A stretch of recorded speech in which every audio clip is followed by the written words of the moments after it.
I'm a licensed massage therapist, and I have a client. He's a 71-year-old male. He's retired, very active, travels the world, high energy, all that stuff. And last year he was suffering from nagging back pain, lower back pain, and we were working on it. And so he went to this center, and they did an MRI on him to see where they were going to put the epidural.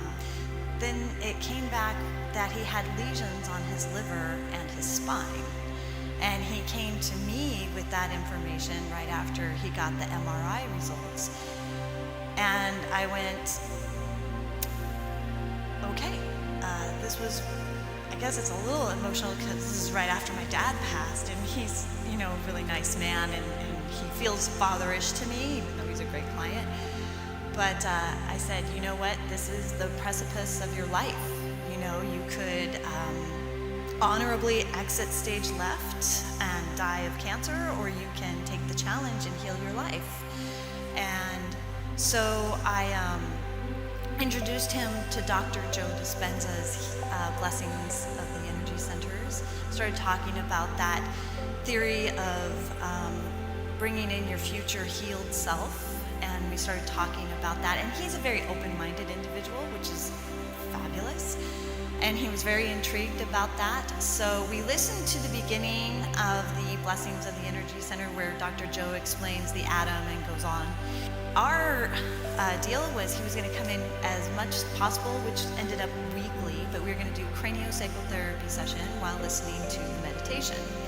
And then he got a copy of the Blessings of the Energy Center and started listening to them at home. So they got a PET scan and a biopsy, and this is the PET scan. And on the left is his PET scan before, and this was around October 9th of last year. So this is the left side before. So with what happened was, when they came back with all the information, he had 10 tumors in his head. He had metastasized cancer in his liver, along his spine, in the femur, in his lungs. Basically, the doctor said you have about 6 months to live if you don't do anything. The curse. And the doctors laid down the curse. So the good news, though, because he had been doing the meditations and we were really doing interactive stuff, going, okay, we're gonna go future health. We're gonna get rid of the cancer before even any treatment comes to us, right? We're gonna open the possibilities of a greater treatment, right? It turns out the good news was that the type of cancer turned out to be melanoma. And with that, they developed an immunotherapy shot of Opdivo and Yervoy, which was 4 sessions and every 3 weeks.